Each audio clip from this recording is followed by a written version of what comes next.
जय श्री राम, जय श्री राधे। कैसे हैं आप सब? मैं आपका मित्र विक्रम आज आपको सरकारी नौकरी के विषय में कुछ बताऊँगा। उसके कौन से ग्रह ज़िम्मेदार हैं, कौन से कारक ग्रह हैं जो सरकारी नौकरी की ओर व्यक्ति का रुझान भी बनाते हैं और सफलता भी दिलाते हैं। जैसे यूपीएससी का एग्ज़ाम, स्टेट पीएससी का एग्ज़ाम और कोई भी सरकारी पद जो भी हैं उसके बारे में हम चर्चा करते हैं। तो कई लोगों ने मुझसे भी पूछा और बताया भी, मैंने कई रिसर्च भी की, जानकारी भी कि सूर्य अगर आपका अच्छा हो, तो आप सरकारी नौकरी में जाते हैं, सूर्य केंद्र में हों, त्रिकोण में हों, तो सरकारी नौकरी के बहुत अच्छे चांसेस बनते हैं। मैं भी इस बात को एग्री करता हूँ, बहुत सही है ये कॉन्सेप्ट।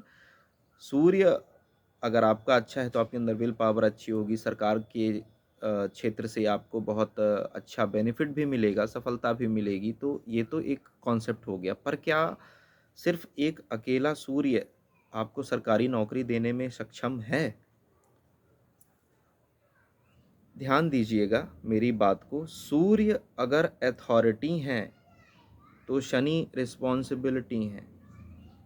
ये बहुत बड़ी चीज़ है। अथॉरिटी के बिना रिस्पॉन्सिबिलिटी नहीं हो सकती और बिना रिस्पॉन्सिबिलिटी के अथॉरिटी नहीं दी जा सकती। हर चीज़, अगर आप किसी ज़िले के कलेक्टर हैं, तो आपके ऊपर ज़िले का प्रशासन चलाने की रिस्पॉन्सिबिलिटी है। इस चीज़ को कभी मत भूलिएगा कि अथॉरिटी के साथ हमेशा रिस्पॉन्सिबिलिटी भी आती है। तो जितने महत्वपूर्ण सूर्य हैं, उतने ही महत्वपूर्ण आपकी कुंडली में शनि भी हैं। शनि जनता को रिप्रेजेंट करते हैं, रिस्पॉन्सिबिलिटी को दिखाते हैं और न्याय कर्मों को भी शनि ही रिप्रेजेंट करते हैं। तो अगर आप सरकारी नौकरी के लिए कुंडली का एनालिसिस करवा रहे हैं या ये जानना चाहते हैं कि कितने अच्छे चांसेस हैं, कैसा रहेगा, क्या रहेगा, तो उसके लिए आप सूर्य को देखिए, शनि को देखिए और साथ में विज़डम और भाग्य के कारक गुरु को भी देखिए और इंटेलिजेंस, बुद्धि के जो कारक हैं वो बुध हैं, उन्हें भी देखिए। तो इन 3-4 ग्रहों के अगर कुंडली में अच्छे कॉम्बिनेशन हैं, पावर में हैं, तभी आप इस फ़ील्ड में आगे बढ़ सकते हैं। या इसके अलावा और भी कोई फ़ील्ड हो, तो भी आपको भाग्य का सपोर्ट चाहिए, इंटेलिजेंस चाहिए, रिस्पॉन्सिबिलिटी के साथ सेवा और सूर्य अथॉरिटी, सरकार, हिम्मत, करेज, सब कुछ चाहिए। तो एक पर्टिकुलर ग्रह से आप इस चीज़ को ना निकालें, कई ग्रहों का कॉम्बिनेशन देखना पड़ेगा और इसके लास्ट में सबसे ज़्यादा ज़रूरी चीज़ है, बिना मेहनत के इस संसार में कभी कुछ नहीं मिला है। कॉम्पिटिशन का बहुत तेज़ दौर है, प्रीलिम्स निकालना, यूपीएससी की अगर हम बात करें तो प्रीलिम्स निकालना, मेंस निकालना, इंटरव्यू निकालना। प्रीलिम्स के लिए आपको इंटेलिजेंसी भी चाहिए और बहुत शार्प माइंड भी चाहिए। मेंस के लिए भी आपको बहुत कड़ी मेहनत करनी होती है और इंटरव्यू में आपकी कम्युनिकेशन स्किल कितनी अच्छी है, इस पे फ़ोकस करना होता है। तो कम्युनिकेशन स्किल के बिना आप इंटरव्यू में बहुत अच्छी परफॉर्मेंस नहीं दे सकते। उसके लिए बुध भी अच्छा होना चाहिए, सूर्य भी अच्छा होना चाहिए, गुरु भी अच्छा होना चाहिए। तो इन सारी चीज़ों का कॉम्बिनेशन मिला के आप मेहनत करिए तो आपको सफलता मिलेगी और थोड़ी बहुत जो भी इन ग्रहों में दिक्कतें हैं, आप उसकी रेमेडी करके इन ग्रहों से बहुत अच्छा और पॉजिटिव रिज़ल्ट ले सकते हैं। आप शुभकामनाएँ मेरी आपके साथ हैं, सभी तैयारी करने वाले लोगों के लिए, सरकारी नौकरी के लिए। आप मुझसे अगर कई लोग मुझसे आते हैं, ये भी पूछते हैं कि हमारी कुंडली में सरकारी नौकरी के योग हैं कि नहीं?